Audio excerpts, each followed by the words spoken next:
Please stand for the Pledge of Allegiance.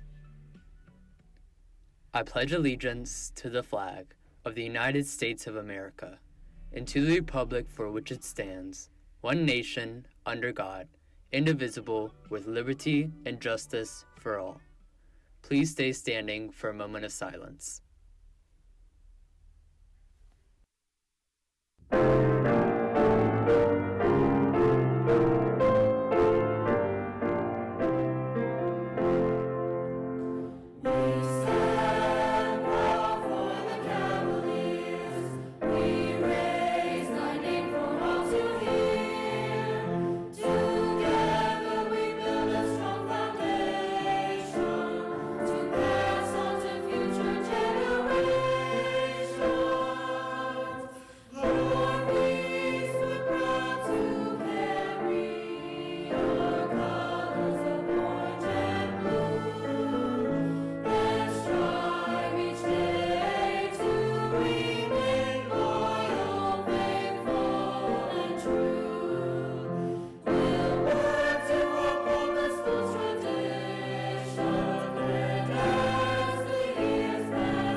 Thank you, Ebony Green, for today's beat. Coming up on today's show, we reveal how you can use your voice to create change at RNE with Richland 2's Hackathon. And we have a new C-SPAN documentary. Get ready because RNE-TV Live starts now.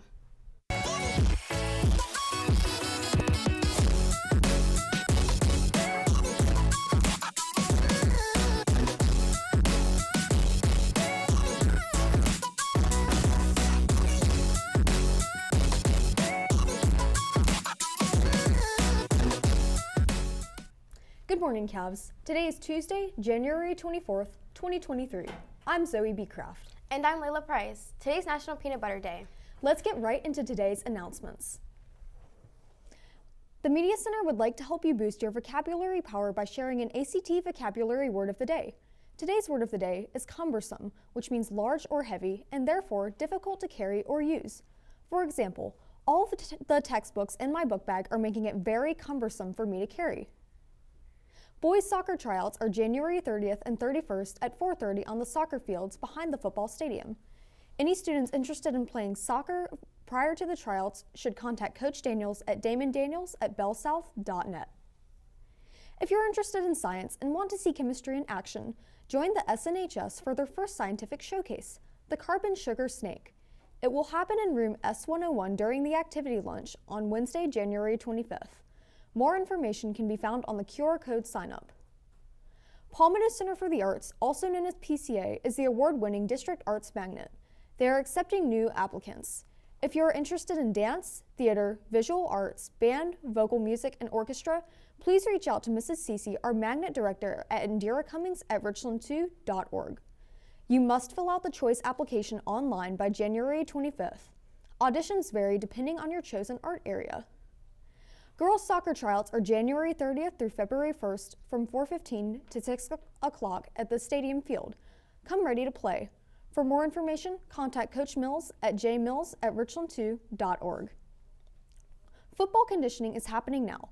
People that are interested in playing, please email Coach Wilson or come to the stadium at 4:15. Conditioning will be Monday through Thursday. We will be right back after this break.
The literary magazine is now accepting art and writing submissions.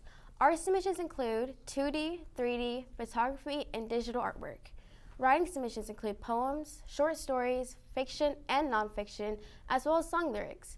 QR codes for the submission form are posted around the school, as well as in teachers' classrooms. If you have any questions, please contact Dixie Johnson at 100-38741@richmond2.org. The boys basketball team is having a spirit night at Chick-fil-A on South Two Notch Road tomorrow. Make sure you stop by between 5 p.m. and 8 p.m. and tell them you're there for spirit night, and the team will get a portion of the sales. The College Center is sponsoring a free college tour for seniors to Allen University, Benedict College on Wednesday, February 15th. The bus will leave from RNE at 8:50 a.m. and is scheduled to return by 12:30 p.m. Permission forms are available in the College Center as well as in room A109, as well also in the senior gold classroom.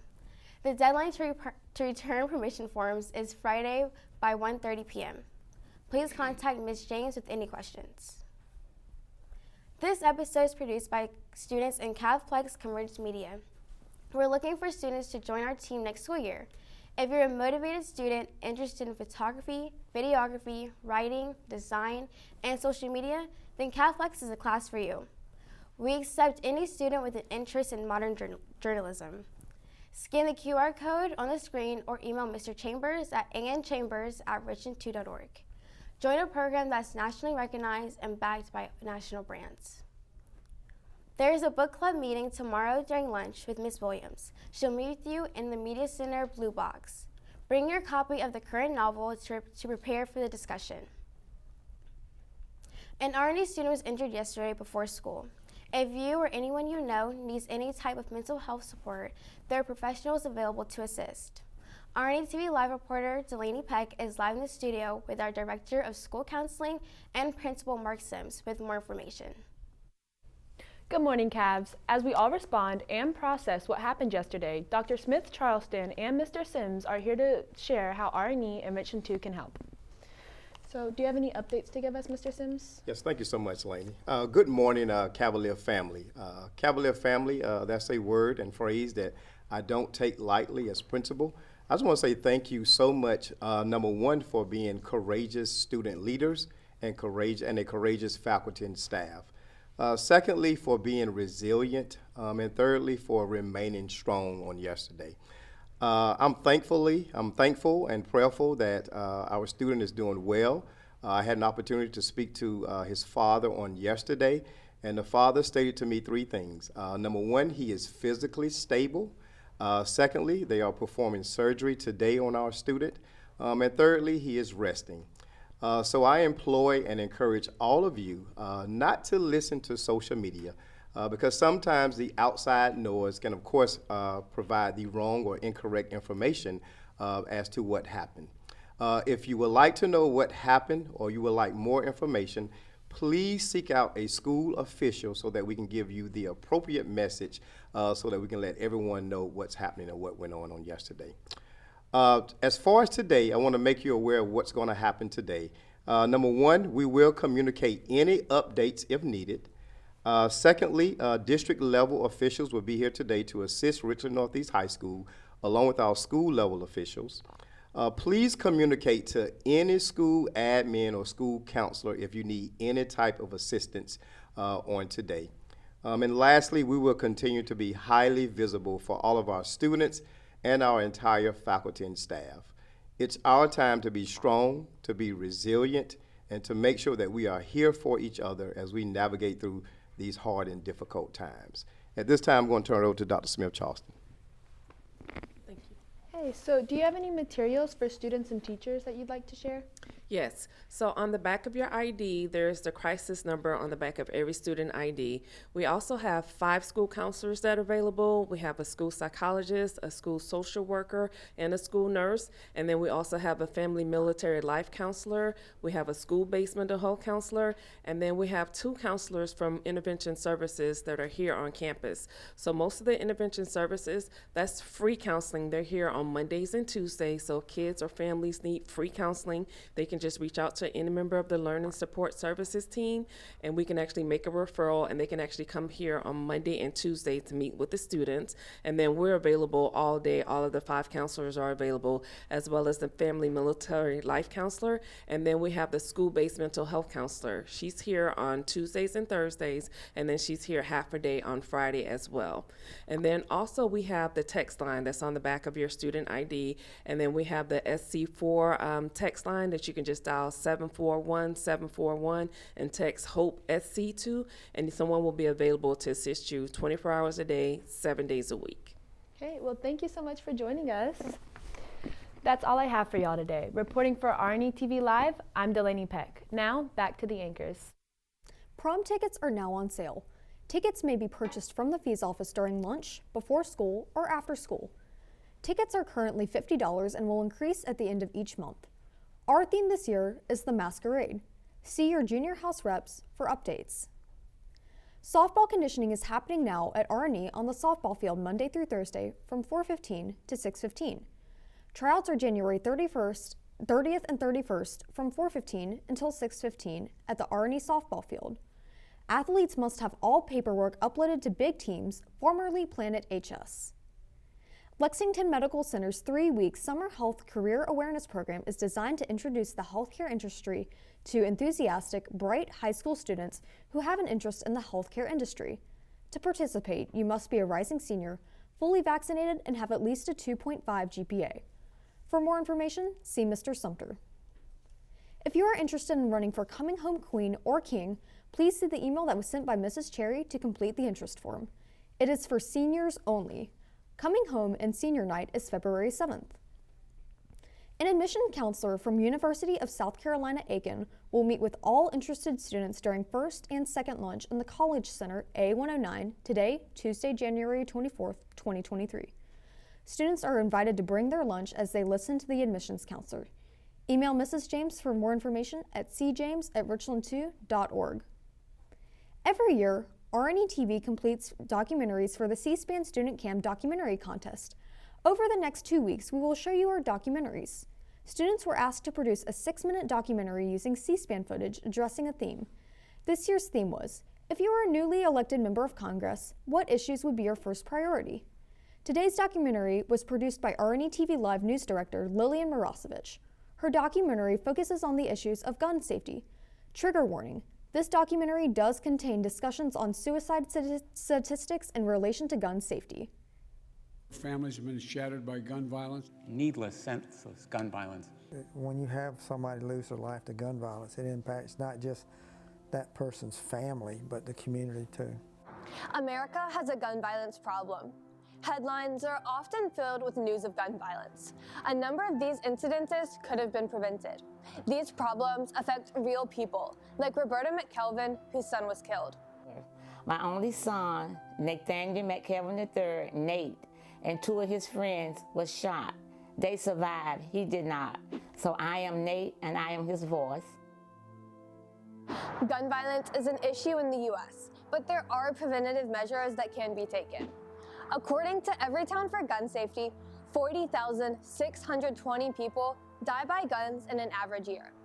In South Carolina, 964 people die in an average year, the 10th highest rate of gun deaths in the U.S. Locally, here in Columbia, South Carolina, many people are searching for solutions that can make an impact. We want common sense gun laws that will help keep our families safe.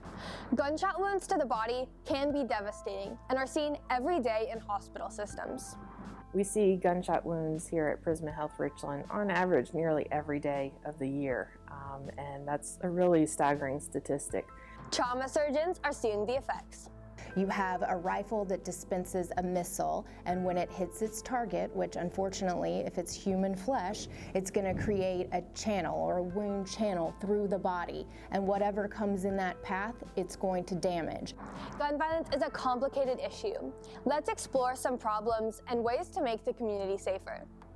Gun violence can be reduced by the implementation of background checks on all firearm sales, the expansion of red flag laws, and the promotion of outreach and education programs. These solutions have a real possibility to make an impact. A background check verifies that a person does not have a criminal record or is not ineligible to own a firearm. It's critical that both federal and state background checks are in hand before the gun can be purchased. Currently, unlicensed dealers do not require background checks for a firearm to be sold. A new federal law could include a requirement for background checks from unlicensed dealers, like online sales or gun shows. We should cover, using the NICS system, cover all commercial sales of firearms with a background check. It could also require a completed background check for the transfer of a firearm. We should check to see if you are violent, if you are a terrorist, if you're likely to do harm with that deadly weapon. A red flag law is a temporary measure to remove a firearm from a person who has shown considerable warning signs of being a threat to themselves or others. Temporarily taking away weapons will allow people to, either one, if they're suicidal, get the help that they need so that they do not try to die by suicide, and two, if they're thinking about harming someone else, it takes that ability away if they don't have those weapons. According to Everytown, in 56% of mass shootings, the shooter exhibited dangerous warning signs before. In these cases, extreme risk protection orders could be used to get the firearm temporarily out of the shooter's possession before a shooting could occur. Encouraging states to use these laws isn't enough because it doesn't guarantee that people will use it. A federal law with a component of training law enforcement, prosecutors, and judges is vital. This means that they would know how to use the law and when. It would also be vital for a mandatory usage clause to be included in a federal law. In New York, where the use of red flag laws was required, state police reported a more than 93% increase in applications. Outreach and education is an important factor in preventing gun violence. By supporting these efforts, the number of gun deaths and incidences can be reduced. Safe storage requirements are one possibility to make a difference in firearm incidences. According to a nationwide study, 89.6% of suicidal acts with a firearm resulted in death. A study shows that the time between the thought of suicide and the action are short. Creating time between the person and the action is important. Important to have some time and space between the thought of suicide and access to firearm. In absence of these requirements, groups are working to make a difference. Two notable education initiatives are Be Smart and Project Child Safe. Both organizations talk about the importance of securing firearms and offer free gun locks, as well as the promotion of other safe storage methods, like gun safes and lock boxes. Be Smart has a local chapter right here in the Midlands of South Carolina. They work to educate the local community on secure gun storage. While prominent gun manufacturers and gun organizations promote secure gun storage, they do not support a law requiring it. It is estimated that 4.6 million children live in households with unsecured guns. Promoting outreach and education can help to make communities safer. We all have to come together. It would take all of us. We have to educate young people that a gun is not the answer to anything, and that a gun's gonna get you one or two places, either the cemetery or in prison. These preventative measures could save lives and have the opportunity to make a real impact.